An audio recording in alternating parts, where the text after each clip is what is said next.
आज आमे बनैबा बिना पियाज रसुन रे भोजी स्टाइल मिक्स भेज बा छंका तरकारी। नमस्कार सांग माने ओडिया एसएम को आपण मानक बहुत बहुत स्वागत। वीडियो पसंद आसिले वीडियो को लाइक शेयर करी चैनल को सब्सक्राइब करने को भूलिबेनी। तो चलंतु देखिबा आज रेसिपी।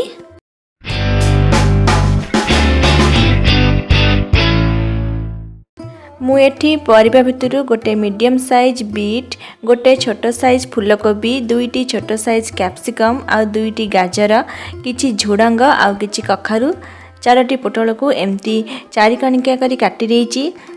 एठी दुईटी मीडियम साइज रा आलू, दुईटी कंदमूल को चोपा छड़े भलसे धोई नेइछि, आ किछि माटी आलू बा देसी आलू नेइछि। एठी गोटे बड़ साइज रा बैगन को काटी पानी रे पकेई रखिछि, किछि सिजा काबुली बुट नेइछि, आउ गोटे कदली को चोपा छड़े काटी हलदी पानी रे बुड़े नेइछि, आउ 200 ग्राम रा पनीर नेइछि। ए मध्यनु जदि कोनोसी परिबा आपनको पसंद नुहे तो स्किप करि परिबे, आउ जदि कोनोसी परिबा पकेइबा को चाहिबे तो पकेइ परिबे। परिवार क्वांटिटी आपण आपनक हिसाब रे कम बेसी भी करि परिबे। प्रथमे कड़ाई रे किछि तेल गरम करि नेइछि, सेतिरे 100 ग्राम पाखापाखि चिना बादाम पकेइ छाणी नेबा। बादाम एटी ऑप्शनल अछि, आपण चाहिले स्किप करि परिबे किंतु पकेइले भला टेस्ट आसे। तापरे आमे पनीर को पकई छाणी नेबा। पनीर गोल्डन हे आसिले काढ़ी नेबा। तापरे आमे सबु परिबा को छाणीबा। प्रथमे एठी मु झुडंग, कखारु, पोटल को छाणी नेली।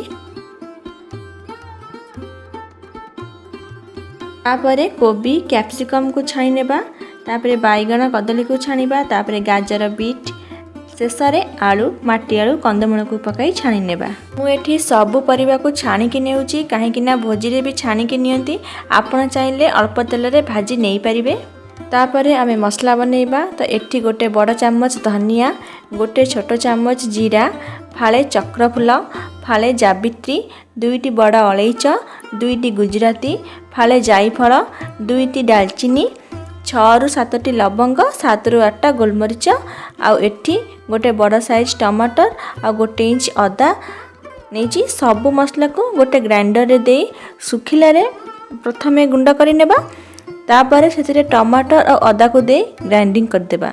हमको एठी बाहरु किछि भी कोनोसी मसला दरकार हेबनी। तापरे कड़ाई रे 3 चम्मच रिफाइन तेल दे गरम करि नेबा। सेतिरे 3टी तेजपत्र, हाफ चम्मच जीरा दे टिके भाजी नेबा। जीरा भाजी आसला परे सेतिरे आमे जे मसला बनैथिले देई दबा। जार धोई टिके पानी देई दबा। 1.5 चम्मच लूण पकेइबा। गोटे चम्मच हळदी गुंड, गोटे चम्मच काश्मीरी लंका गुंड दे मसलार कंचा स्मेल जिबा पर्यंत कसी नेबा। मसला कसी हेबा भितरे आमे आउ गोटे मसला बनै नेबा। तो गोटे ग्राइंडर जार रे गोटे बड़ चम्मच काजू, गोटे बड़ चम्मच चारू मगज आ गोटे छोट चम्मच पोस्त दे सुखिला रे ग्राइंडिंग करि देबा।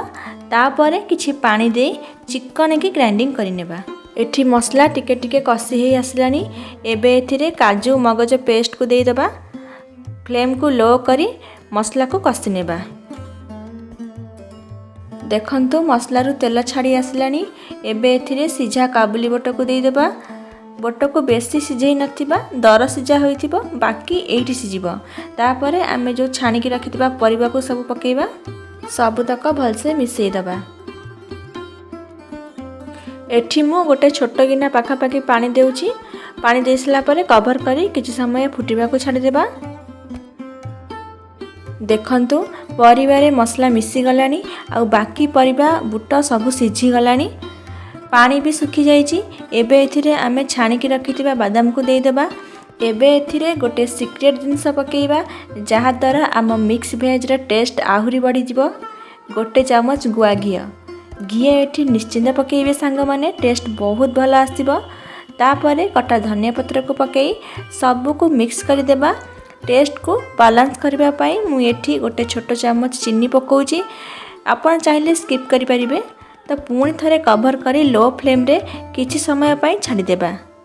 देखंतु आम मिक्स भेज रे सब फ्लेवर आसी गलानी, बढ़िया वासना आसी गलानी। गैस बंद करि देबा। आ गोटे सर्विंग बाउल रे सर्व करिबा। याकू आपण माने भात, रुटी बा पूरी सहित खाई परिबे। वीडियो जदि पसंद आसिला वीडियो को लाइक शेयर करने को भूलिबेनी। आउ चैनल को सब्सक्राइब करिवे। पुणी देखा हबो नेक्स्ट वीडियो रे। रहुची, धन्यवाद।